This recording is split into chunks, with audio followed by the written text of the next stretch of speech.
If you could only grow 5 things, what would they be? Certainly one of the things on the list would be beans. I can grow bush beans, I can grow pole beans, you can grow them for different purposes. They store well, they're easy to freeze, they taste good when they're defrosted. You can't go wrong with beans. Hey, it's Greg here with MaritimeGardening.com, and I thought I would do an episode today on beans. I was having lunch with a friend the other day, and she asked me if you could only grow 5 things, what would they be? And I mean, I don't know what those things would be. That might be an episode for a podcast because it's a lot of pondering there, but certainly one of the things on the list would be beans. They grow really well where I live. I can get, I can grow bush beans, I can grow pole beans, you can grow them for different purposes. They store well, they're easy to freeze, they taste good when they're defrosted. You can't go wrong with beans. I'm currently growing 3 different kinds of beans in my garden. I thought I'd just take you around and show you all that sort of stuff. And I'm also, another sort of subplot of today's episode is trying new things. Over the years, especially if you're like, I'm 50 years old and you're gardening and you've had successes and you've had failures, and you try a new thing sometimes and you don't like it. And then you're like, oh, I should have gone with the thing I knew, the thing I can trust, the thing I've been using for years. I think it's always worth, especially if you have a large garden where you got the space, try something new every year. This year, these pole beans, I normally every year I grow rattlesnake pole beans, and I like them a lot. And they're an heirloom variety, and you can save the seeds and all that sort of stuff. Last year, I don't know where my mind was, but I didn't save any seeds, or I didn't save enough really to grow anything meaningful.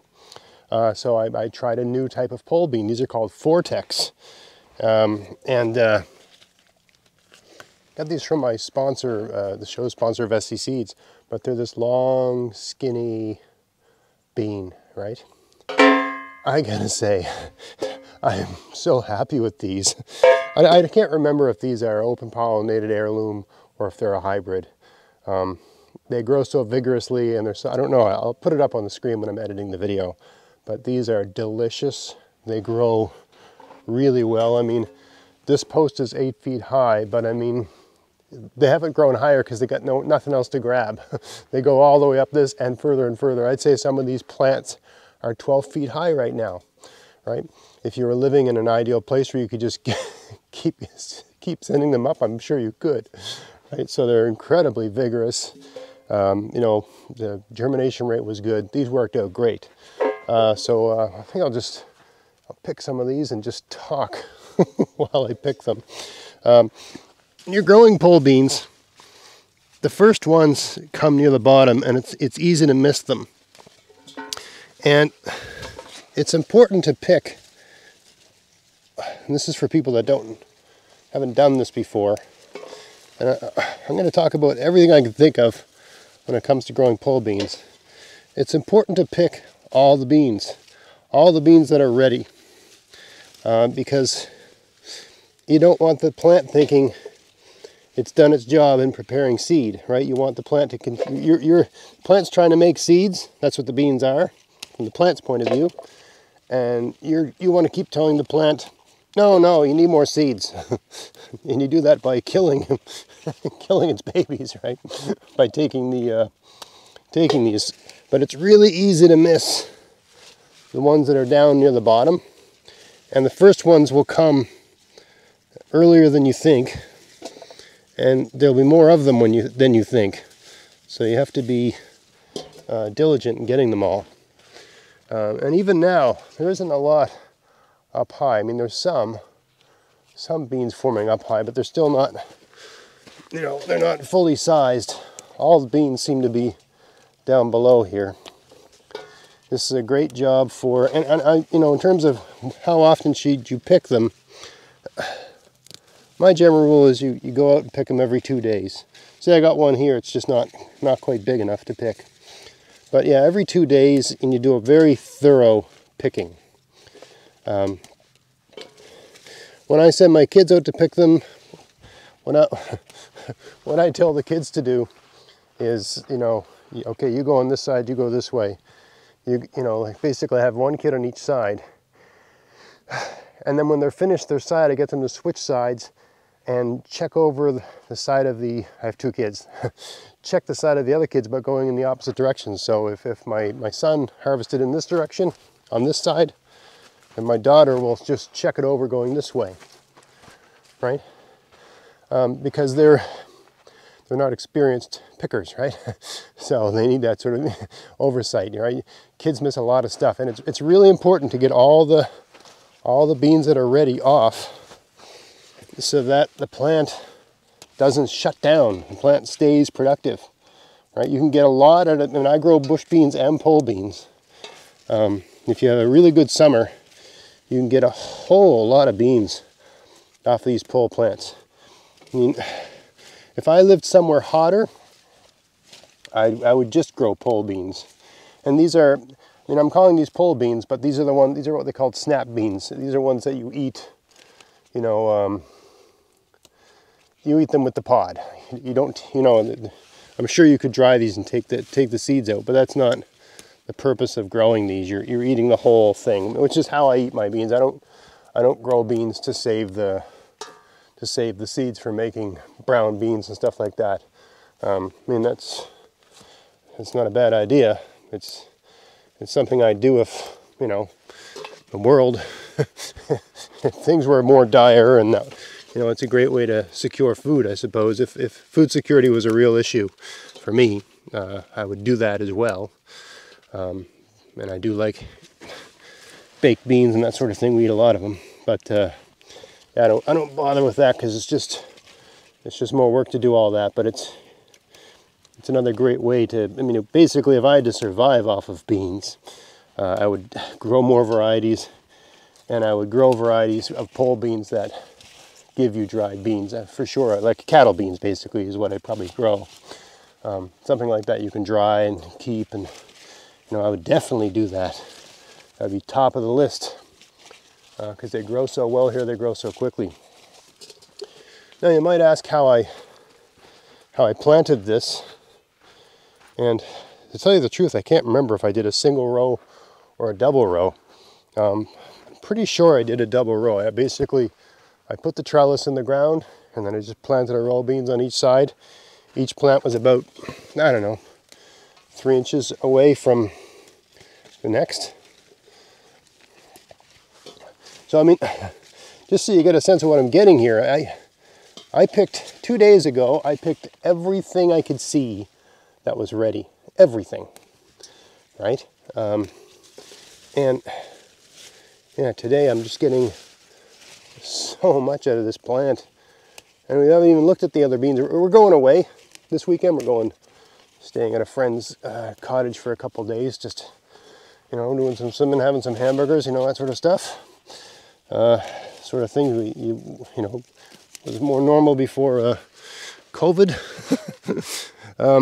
So it's nice to do that, right? And we're sort of in charge of bringing fresh vegetables, which is a good role for me since I have so many. So I'm gonna do this. I'm gonna make a 3-bean salad. I'm gonna, you know, bring lots of fresh beans and stuff like that. There's a weed. But yeah, when I planted these, I put the trellis down first, and then I made two rows, and that's all I planted. And I think even a single row would have been fine, but I think I did 2 row on either side of the trellis with the plants about 3 inches apart. I think all it's needed. All right, I'm going to finish planting these. I'm going to have to get another. Got more beans to pick, but I'm going to have to get another bowl because we're full here. Back in a minute. All right, I didn't bother getting a bigger bowl. I just rearranged the ones in here anyway. That's what I got off today, off of this about a 10-foot long trellis. Right, every 2 days I'm getting at least this, right? And some of these are a foot long, right? 30 centimeters. So that's not bad when you consider it is the beginning of, it is the end of July, and this will continue to produce for the entire month of August. I can hear it's starting to rain now, so I gotta wrap this video up. I gotta show you a couple more things. We're gonna speed things up now, so come, let's look at the other beans. So the other thing I did, beside these beans, right against the edge of this box, you can see I have it mulched.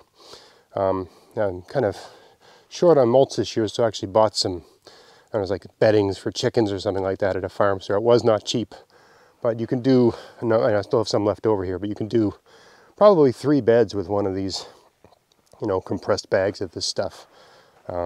So that's another episode. I'm not going to talk about that here. But anyway, for beans, it's totally fine because they can find their own nitrogen into the air. Anyway, I planted these provider beans, which is a bush bean variety, very recently, like a month ago, right? So they'll grow over the course of August, and they should give me a decent yield in September before the frosts come, hopefully. Okay, so that's what I like. You know, sometimes when I'm planting beans, I'm just going to use this as an example. This is a pea. These are peas. They're all kind of done now. They're, you know, by end of July, your peas are done. But on the opposite side of the trellis, I'll plant potatoes, right? And that works with beans as well. But generally speaking, because the peas are done early, I like to just have beans here. I mean, you can do it any way you want. And that's, again, I don't want to get distracted here. So anyway, there's enough sunlight, because this is getting, this direction here is west, that's east, right? So these are getting the afternoon light. These are getting direct light in the morning, and they're both getting light during the day, right? They've grown really well because you got all this nice heat and stuff, because you plant these very late, right? You wait till these are good and high. You wait till these are growing, right? You plant these later. But they're still, and you plant them as far from the trellis as you can so they don't get sort of tangled up in all that. And it just makes them easier to harvest because you're standing right next to the edge, right, bent over. You don't want to be reaching in, so it just makes sense. Also, because I planted these like, I don't know, end of June. I can't remember when I planted them. I made a video about it, but by planting them next to the side of the box, they get a little bit of shade, so it keeps the soil moist when the seed's germinating. So actually, they still get enough light once they poke up, but it keeps the soil moist. You'll notice when it rains. Oh, look, there's a bean I missed. You notice, like, at midday that the soil next to the border of the box is still damp, whereas the soil, sort of exposed soil, is dry. And of course, once they're about 6 inches high, you get a mulch down, right, so that you don't have to water your garden at all. This, aside from really early when I planted these just to get things going, but I haven't watered this garden at all, right? It's just done great, and it's been a dry summer. Anyone who lives here knows. I mean, sure, it's not as dry as Arizona, right? This is Nova Scotia, Canada. Kind of a wet place, but for here, it's been ridiculously dry. Anyway, this system works out great. Pole bean down the middle, bush beans on the side. These are provider beans. It's a well-known sort of heirloom, open pollinated variety. Over here, I've got another variety. These are yellow beans, or serpador. My kids just picked these yesterday. It looks like they missed this one. Jeez. A little tip on when you're harvesting bush beans. You got to be kind of rough with the plant. You push the plant over and look at it. Then you push it the other way. And these are planted in rows in this direction for a reason, right? So you push them over, right? For yellow beans, really, once they've turned, maybe they're okay. These ones grow really big. They're serpador. I can't remember the variety. I'll put it up on the screen. They're a really big, fat, yellow bean. And you can see this one here. There's still a bit of green. And the instructions I gave my kids were pick them if they're completely yellow. Otherwise, leave them for a couple more days. Anyway, you just push them over. Look at that side. Push them over. Look at that side. Right? And just move on. Right? So, I mean, harvesting bush beans is, you know, arguably more work than harvesting pole beans. Right? But I mean, you saw when I was harvesting this, I spent most of my time on the ground anyway, because the ones that are up high aren't ready yet.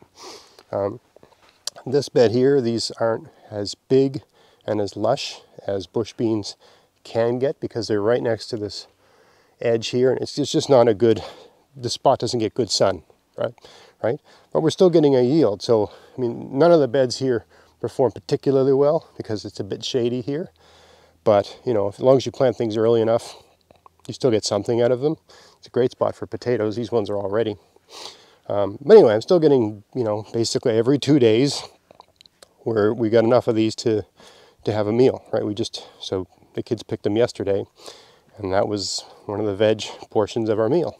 They picked a whole bowl of them, just from this kind of, you know, not that impressive looking bed of beans. They still got, you know, because bush plants are very productive, right? Even when they're small, like this, right? This plant's only a foot high, and it's got about, I don't know, a dozen beans on it, right? So bush beans are very productive. So they're worth it, especially if you're growing in a short season. Over here I got a really late planted crop of provider beans, okay? And they're coming in now. They're just starting to produce. I planted these very late. I tried to grow something else here. I can't remember what.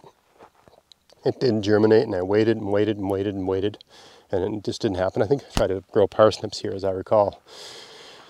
And they were my own saved seeds, and saving seeds is great, but sometimes when you save seeds, the viability is reduced. So the parsnips never happened here. There's a darn weed. So I just, you know, if you have a bed where things fail, a great thing to plant is beans, because they grow quick. Bush beans, because they grow quickly. As long as you can get them in the ground by like the first week of July, bush beans, because they usually have like 60 days to maturity, right? You should get a yield off of them, right? I mean, sure, you can plant them, you know, I would say you plant beans as soon as the dandelion, you know, early in spring, the dandelion flower turns yellow, and then it becomes white. Once the dandelion turns white, that's a pretty reliable time to plant beans. And that's usually early May here, give or take. But yeah, you can plant these end of June and still get a yield, right? And again, they're a humble looking plant. They don't look as spectacular as those, you know, pole beans, right? But you get stuff out of them, right? So they're a great thing to have in your kit, right? Because you can always get a yield out of them, and they're good tasting. Everything I grow, it's all about flavor. Doesn't taste good, I never grow it again. And I've tried varieties I didn't like the flavor of. There's some varieties of beans, they're very green, and they've got a really good look to them. Like you could sell them off the shelf of a supermarket. But when you eat them, they don't have the flavor. So they never make it to cut for me. It's always about flavor. These provider beans, they're an old heirloom variety, and they taste great, and they always grow. They're very reliable. Yeah, these Vortex were the new experiment this year. But I'm really, really happy with them. We've been eating them. I think they're our favorite bean this year. I don't know. I like the yellow beans too. We just had those last night. All we did was I took a red pepper, sliced it up really fine, sauteed that in about, you know, a couple teaspoons of oil, and then put the beans in, salt and pepper, you know, toss that around for about a minute, and put the lid on the pan with a little bit of water, and basically steam them for about 2 minutes. That's all it took. And we had this beautiful bright yellow with the red, salt and pepper, you know, vegetable dish. Wonderful, wonderful, wonderful dish, right? And I pretty much do these the same way. Of course, but we can add them to stir fries, and you know, there's all kinds of different ways to use these up. And of course, blanching and freezing, right? It's another big part of my summer gardening, is blanching and freezing and saving stuff for the winter months when the whole world is frozen. What are you doing there, man? Get out of there. Look at this. See, I got the blueberries are starting to get ready. They're not ready yet, but they're close. And I got these, I don't know what this bird is. Anybody knows what it is. Look how brazen. That bird is 8 feet from me. And it's not, yeah, see if I can zoom you in there. Anybody knows what that is, let me know. 8 feet away. It's just waiting for me to go, so it can continue picking away at my blueberry bushes. And we're going away for a couple days. It's always seems so hopeless trying to grow berries around here. And there's another bird over there just waiting for me to get out of the way. Yeah, I'm gonna have to get some sort of fence over this for while we're away. Now he's sort of screaming. Look at that, he's complaining. He's like, get out of there. Buddy, this is my garden, it's not yours. Anyway, beans. If I had to just grow 5 things, let's say I moved and we had a small property and there wasn't a lot of space and I had a tiny garden, let's say like 3 beds, which is normal for most people, like, you know, in a residential zone, they might have 3 4x8 beds. One of those beds would be all beans. Probably a setup like this where I've got 2 varieties, pole and a bush, you know, making the best use of the space, right? Because they're good eating. You can eat them at various stages. They freeze easily, right? You can save the seeds. There's just so many good reasons to grow beans. Always, because there's so many varieties. If you've got space and you're growing more than one type of bean, try a new variety every year. Some years you'll be disappointed, I know I have, but over the long run, right, you're going to have just like these beautiful Vortex beans, right? You're going to have these discoveries where you're like, wow, where has this bean been my whole life? I'm going to grow these forever, right? So now the hard decision next year, because I always grow 3, will be like, which of the 3, because I got Serpator, yellow bean, and Provider green, and these Vortex. I really like these. It's going to be hard to give up on one of these and try something new next year, but I got to do it. Anyway, hope you found that interesting. If you did, please like, share, subscribe. Check out my podcast, maritimegardening.com. Check out my weekly column, maritimegardening.substack.com. Become a paid subscriber to the column. That'll help support everything I'm doing here. And until next time, get out there, get at it, have fun in your garden. Thanks for watching.